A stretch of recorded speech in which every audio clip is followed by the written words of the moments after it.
Well, hello again everybody, welcome back. And today, challenge locks. So I would like to point out, this is just purely my thinking on challenge locks. Plenty of other people have different thoughts and different ideas, but this is purely mine. So why make a challenge lock, how to make a challenge lock, what to choose to use as a challenge lock, etc, etc. So I always like to pick a fairly simple lock. These are ideal, I find. A lot of the Euros are.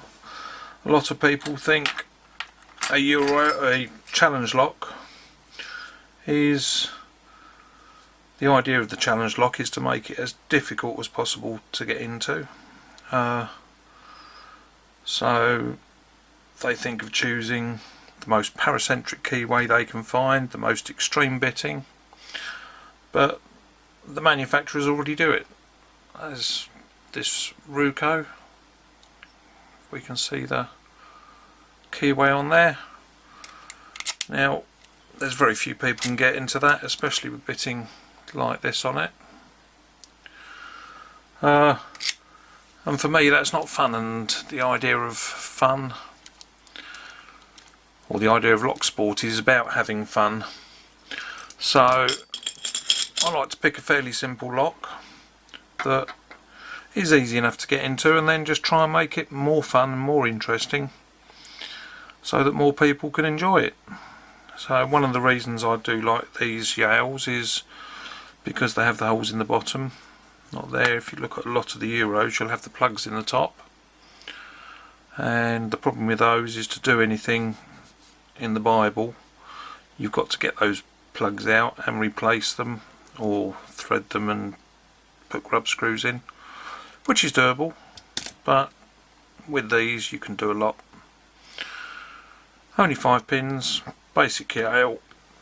This one actually came out with some quite nice spools in it. They're quite deep spools with quite nice sharp top and bottom, so we might well use those.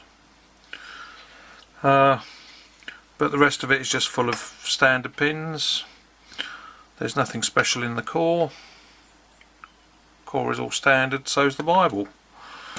So what can we do? I mean, this one came with this bitting, which is nothing to write home about. But what I tend to do is I'll keep some keys. If I find one with good bitting, I'll copy it. Luckily with the Yales as well, you've got the Y1 keyway, so you can use it a lot. But this is one I found and I've copied it. I've used this on quite a few locks. Very low in the middle. There, so you've got to get in there, so it makes it a little bit challenging. But it fits in there, works perfectly. So the next thing we need, I have prepped a lot of this stuff up, is the suitable pins. So I'm lucky enough to have a pinning kit.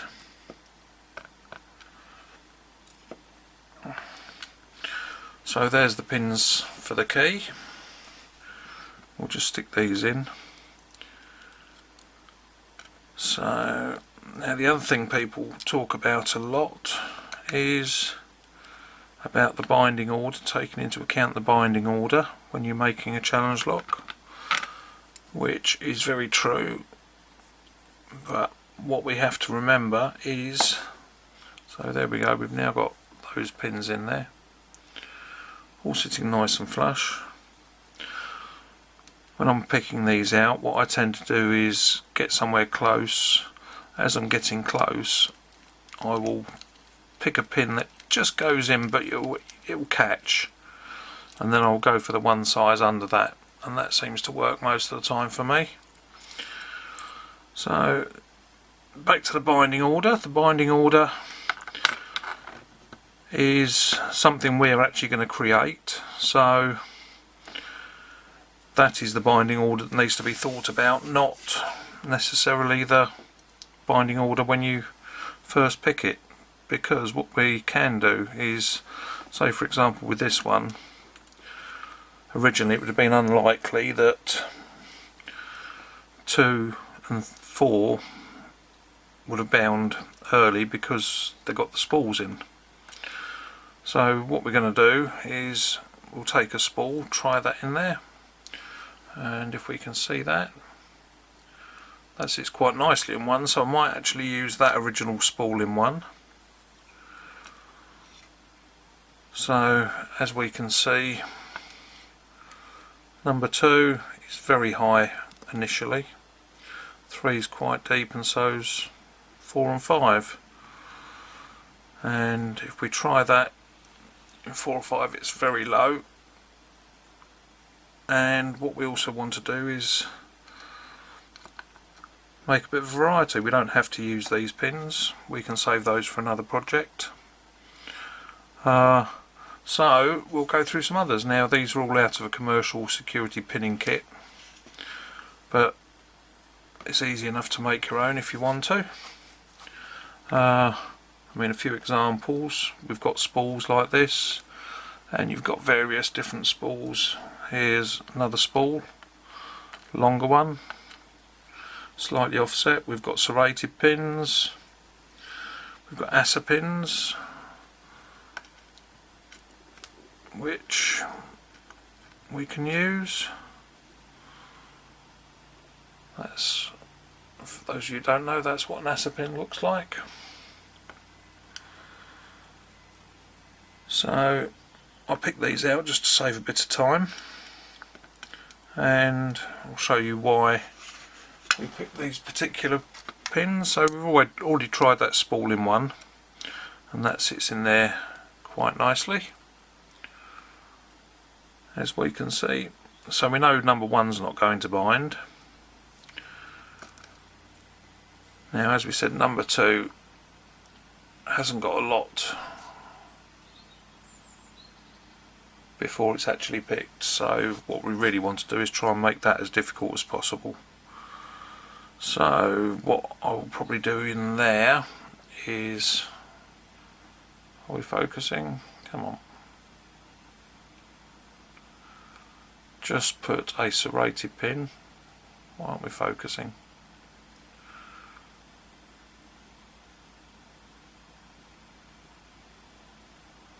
Which will just go down. And also, if we thread chamber 2 top and bottom and serrate a bit of the key pin, because it's so long, it's easy enough to do.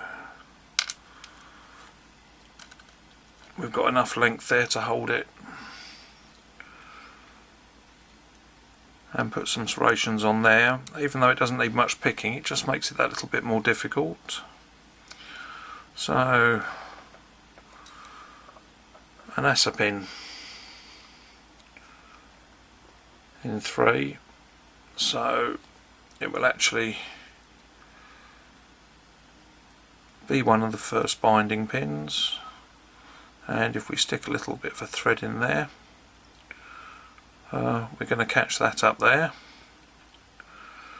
Then 4 and 5 are very, very similar in length, and what we can do with that, we've got spools again, and I've picked these long spools out of the security pinning kit,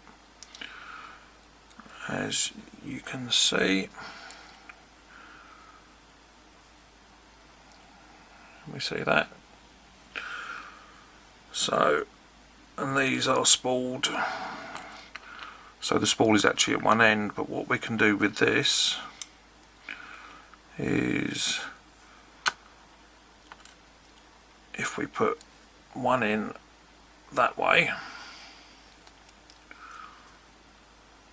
so the longer spool bit is at the top, and the other one in the other way up, so that means our binders are probably going to be 2, 3 and 4. 5 and 6 won't bind, so if I can get these to balance in here enough, I won't get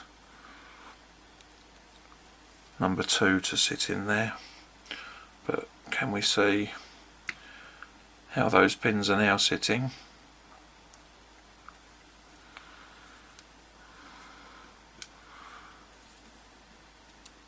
So that looks quite good. And then what I think we shall also do,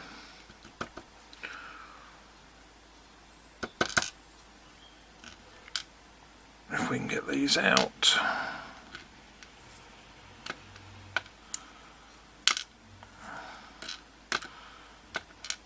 now I find when we're doing any tapping,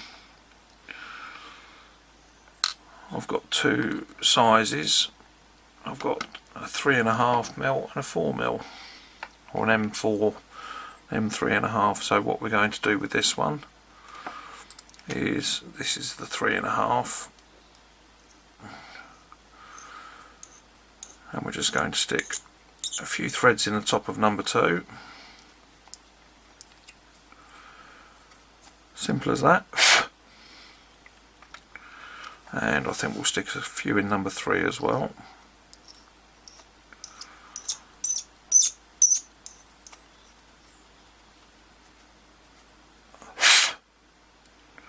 So now we can see we have nice sharp threads in there. If you use the M4 tap, you get far deeper serrations, which can work with different pins, so it's up to you. But what we also want to do is tap number 2, because number 2 is the one that didn't need much lifting.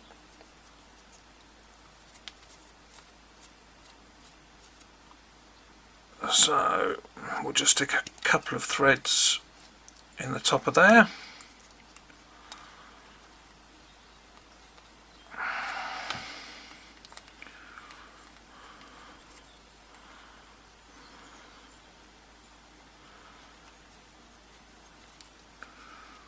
And we get that out. Not sure, you can normally tell from the bottom of these locks when you see that number 2 is enlarged now, where we've tapped through, and we've got a couple of threads in there. So what we would also do is put some serrations on there, which you can either do with a die. This is the wrong size die, my one's broken. But you can actually thread the pin. I'll probably use a M3.5 for that again, for these sorts of locks, standard locks. Or you can stick it in the Dremel and make your own, and likewise any of these pins can be made to whatever you want to suit how they fit in there. So that is about it. This lock will be built up just about as it is here. I might do the threading on, or the serrations on there, maybe a touch more, and then this will be going out to somebody. Anyway, thanks for watching. See you again soon. Bye.